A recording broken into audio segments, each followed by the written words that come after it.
Welcome back to the 12th standard mathematics class. So we are going to start the new chapter 4, that is inverse trigonometric functions. So you have learned in the previous classes the trigonometry and the basic concepts of trigonometry and the trigonometric functions. In this class in this chapter we are going to learn the inverse trigonometric functions. So today's class we are just going to explain the inverse trigonometric functions, and we are going to just find the learn the application center and some important definitions which is mainly used in this chapter. Okay, so first they have given, in everyday life trigonometry is very useful. It is a measuring tool, right? See, what we have learnt already is, we have just learned trigonometry for finding the heights of the mountain, for measuring the tall buildings, etc. Okay, see, this trigonometric and inverse trigonometric functions is also used it has a wide range of uses in the concept of engineering, and mainly in physics. See, you may learn this trigonometric functions and inverse trigonometric functions in your 12th physics also. Okay, it helps us to find the readings also. Okay, now see here, this is very useful. And what is the inverse trigonometric function? See here, sin x, cos x, tan x. These are the basic trigonometric functions that you must have learnt already. The inverse of this, inverse can be written as with the inverse symbol, sin inverse of x. This may be the angle. Okay, cos inverse of x. This should be referred as inverse, cos inverse, and this may be tan inverse of x. So inverse trigonometric function should be referred like this. Okay, see, they have given three illustration which may help us to learn where inverse trigonometric functions are used. See, in the first illustration, it is a slope problem. Slope problem. What they have given is, consider a straight line y equal to mx plus b. For this, they are mapping it in a graph x, and this is y. See, consider a straight line like this. Okay, this is a straight line. See, the straight line meeting this x-axis makes an angle of inclination theta. Okay, angle of inclination theta. Let there be a point. The parallel line has been drawn to the x-axis, and see here, let this be a point and this be a point. Okay, this point is x1 comma y1, and this point is x2 comma y2. This is del y and this is del x. Del x value is x2 minus x1. Del y value is y2 minus y1. Okay, the slope of gradient. See, this is the angle here. This angle is also theta, because what we can say, we have learnt in the smaller trigonometry subject, what we can say, these are the angles. Okay, these are the angles. Okay, next. So what is this is a line that has been drawn with the angle of inclination theta. Okay, this is the coordinate axis theta, and the slope of this line is m. The slope of the line drawn is m. Okay, what's the slope? The slope part gradient. M is defined to be the slope is defined to be the rate of change of function. Rate of change of function. Since this is a corresponding angle for this, therefore we are taking this as also theta. Okay, what's slope? Slope is the rate of change of function. Okay, now from this right angle triangle, okay, we are going to find this theta using the Pythagoras theorem, that is tan theta is equal to, we have learned this, that is opposite side divided by hypotenuse is sin theta. Okay, adjacent side divided by opposite side, like this. Okay, so opposite divided by adjacent, that is del y divided by del x. Okay, that is equal to y2 minus y1 divided by x2 minus x1. So del y divided by del x is, what's the value of that? That is, we know that m is equal to del y divided by del x. Therefore, we can write tan theta is equal to m. That is, the slope is same. The slope is same as the tan theta. Therefore, for finding theta, we use the inverse trigonometric function tan inverse of m. Okay, in this we are using the inverse trigonometric functions. See, in the illustration 2, what they have used in the illustration 2 is movie theater scene. Movie theater scene. Okay, it is a movie theater screens. See, what's the problem here is, suppose that a movie theater has a screen of meters 7. This is the screen of the, let us take this is the screen of the movie theater, which is 7 meter. Okay, when someone sits down, the bottom of the screen is 2 meter above the eye level. Okay, this may be someone is sitting down, his eye level is here, see here, but the screen is 2 meter higher to the eye level. This is the eye level. Okay, this may be 2 meter. This is the bottom of the screen. Okay, the angle formed by drawing a line from the eye to the bottom of the screen and a line from the eye to the top of the screen. This is the eye to the bottom of the screen and eye to the top of the screen. So this angle must be theta. So this angle is called as the viewing angle. Suppose the person sits x meter away from the screen, that is, from here the person is sitting x meter, the value of this is x meter. Okay, now we are going to the viewing angle, we are going to find the viewing angle. See here, from this, that is, the theta is only to this. Okay, we can change this theta to also here. Therefore, tan theta is equal to total this term divided by this term, that is 9 divided by x. So 9 is 7 meter the screen and 2 meter the distance between the eye level to the bottom of the screen. So this can be written as 7 by x, 7 by x. We just only need this alone, right? This alone. This can be written as 9 by x minus 2 by x. Therefore, theta is equal to tan inverse of 9 divided by x minus tan inverse of 2 divided by x. This is how we are going to find the angle of the inclination of, this is the viewing angle. We are going to find the angle of viewing. Okay, they have given the next illustration. Illustration 3. What they have given, the illustration 3 is the drawbridge. Okay, it's a drawbridge problem. See, assume that there is a double leaf bridge. What's the double leaf bridge?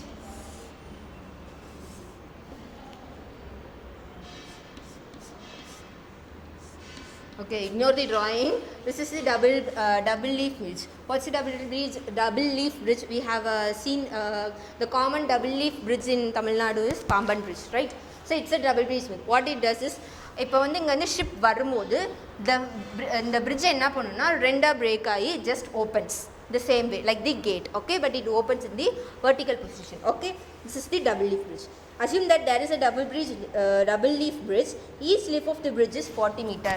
This leaf is 40 meter and this leaf is also 40 meter. Okay, a ship of 30 meters wide. There is a ship which wide is 33 meter. It has to cross this bridge. Okay, now we have to find the angle of inclination of these two bridges that opens when the ship enters.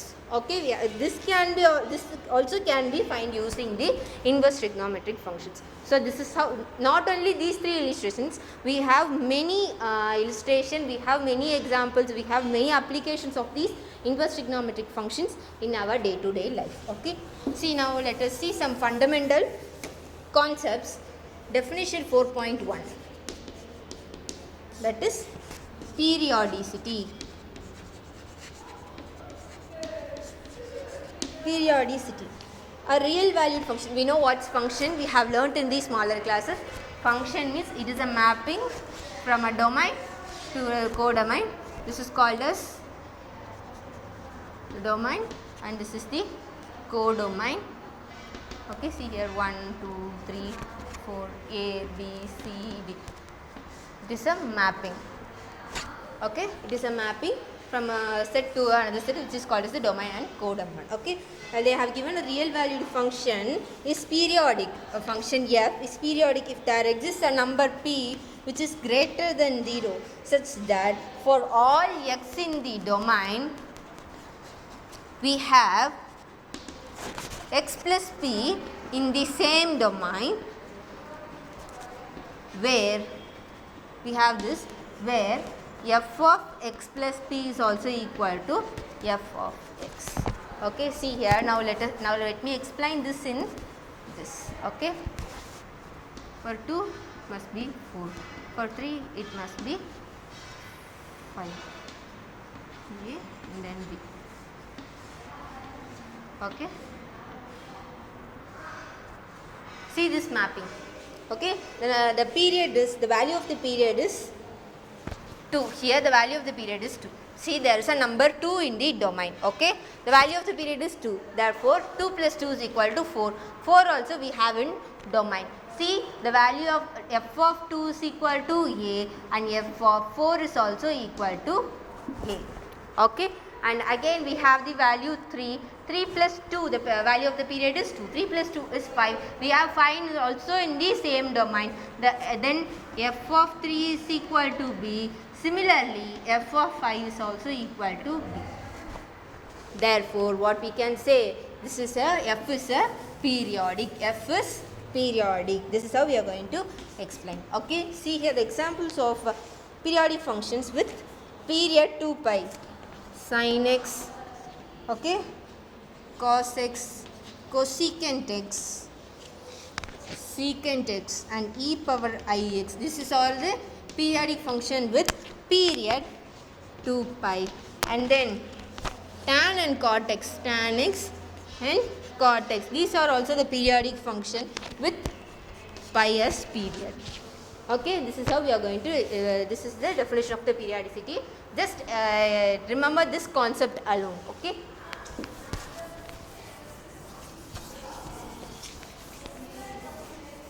Now the next term is, next definition, odd and even functions. Odd and even functions. Okay, see here, a real valued function f is an even function if for all x in the domain of f, minus 6 is also the domain of f and f of minus 6. See, for a value of x, f is a real valued function as it is. If a value of x, there must be minus 6 both in domain for which f of x is equal to f of minus x. If this condition is satisfied, then we can say the function is a even function. This is even function. And for odd function, for a real valued function f, if x and minus x are in the same domain, then f of minus x will be equal to minus into f of x. If this condition is satisfied, we can say that function is an odd function. Okay, just remember these two conditions only. See the example for even. Example of even functions are x square, cos x and secant x.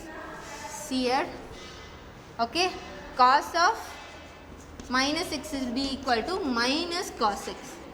Minus x is equal to cos x. Therefore, we can say cos x is a even function. See here, similarly, even functions are, odd functions are x cube, sin x, cosecant x, tan x and cot x.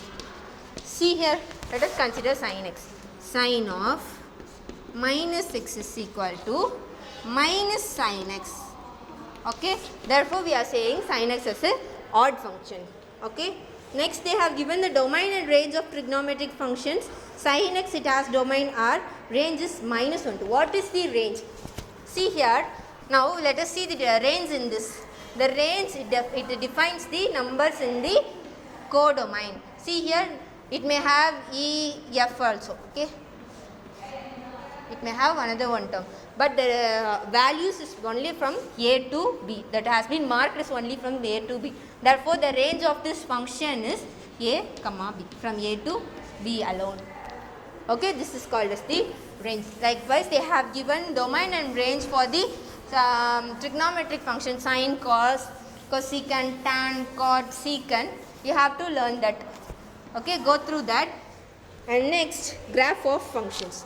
They are given graphs of functions. How do we graph the functions? Graph of the functions. They have given a real valued functions f from that has its both domain and codomain in the real valued function. Therefore, it has both domain and the codomain in R. Then the for any value for any number in the point in the domain x, its value is f of x. Okay, the point is x and the value is f of x. Therefore, the point that to be marked for the function in the graph should be like this, x comma f of x. That is, the first coordinate should be the value of the point, and the second coordinate should be the value of the point. Okay, like this we have to mark in the graph. See this, normally we graph in the xy plane. In the same way we are going to mark this graph in the xy plane, but it should possess the vertical line test. It should pass the vertical line test. What's the vertical line test? Any vertical line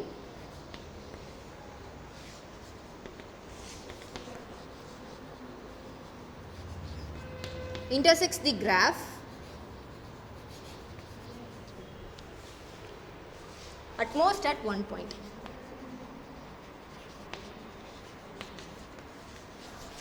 If this condition is satisfied, only we can say that graph is a function. Okay, that is vertical line. Like this, it may come like this, okay, or like this. Anything like this, it may satisfies this point. Any vertical line that intersects the graph at most only one point of the x-axis, then we can say that graph is a function. Okay. Next, the important definitions: amplitude and period of a graph. What is amplitude and period of a graph? See here, what is amplitude?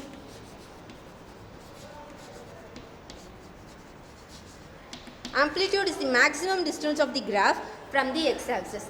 See,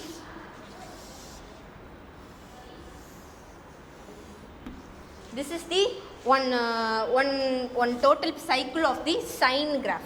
Okay, this is the sine graph, sine x graph. Okay, one total period of the sine graph. See, what the amplitude means is the maximum distance of the graph from the x-axis. See, the maximum is this the maximum distance? No. Is this the maximum distance from x-axis? No. The peak point. This is the maximum distance of the graph from the x-axis. Therefore, this point is called as the amplitude. This point is called as the amplitude of the graph. Then the period. Okay, the period is the distance required for the function to complete one cycle. See here, not this is for positive and this is for negative.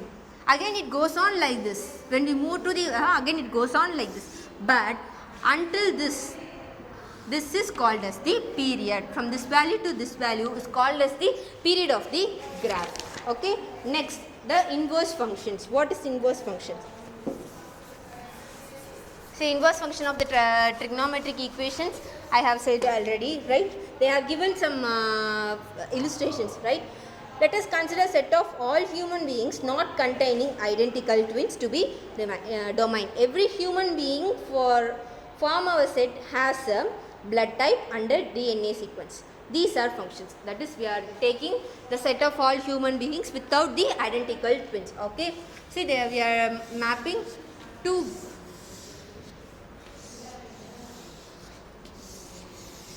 So let us take five persons. 1, 2, 3, 4, 5. Okay. 5 persons. A positive, O and B. This is the blood groups, and here the DNA samples. Okay, the DNA samples. We already know that the DNA sample for every individual will be individual. It may not have. We may not have the same DNA samples for 2 persons. Okay, it may be individual for all the individuals. See, these are the persons and these are the DNA samples. But the blood group is not like that. 2% can have, 3% can have the same blood group. Okay, like this. Okay, see, shall we mark this? It's inverse. We know the blood group alone, and we have 5%. Can we say that O can be possessed only by 3? Okay, we can't say like that, but we have the 5 DNA samples and we have the 5%. We can say this can be possessed only by this person. Okay, the DNA samples are individual. This, since here the inverse is not possible, here the inverse is possible. Okay, see, for all trigonometric functions, 1 to 1 is 1 to 1 over its over domain. For example, every trigonometric function is it's 1 to 1 they have given. What is 1 to 1? A point in this has only one value in the codomain, has only one, then it is called as the 1 to 1.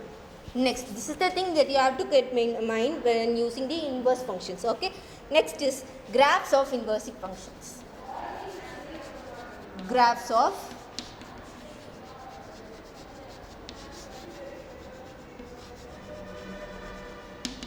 inverse functions.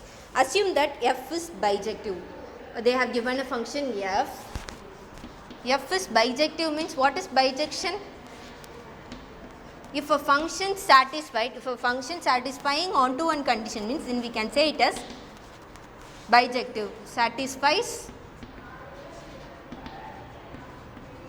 1 to 1 means we can say it as bijective. Okay, assume that f is a bijective function and it has an inverse, that is f inverse is inverse. Then we can say y is equal to f of x if and only if we can write this as x is equal to f inverse of y. We can write because we have the inverse function f inverse. Okay, and if there is a point a comma b in f, then the point in f inverse will be changed like this, b comma, that is in f inverse. That is, the coordinates alone has been changed. The coordinates in y axis comes to the coordinate of x axis in f inverse. Okay, that is, we can simply say that f inverse is the mirror image of the graph of f. Okay, that is, the f inverse is the reflection of the graph of f in the line y is equal to x. Since we are completing this class with this, in the next class we can see the sine function, inverse sine functions and the problems following them. You go through these definitions and go through these topics. It may help you to understand this chapter very well. Thank you, students.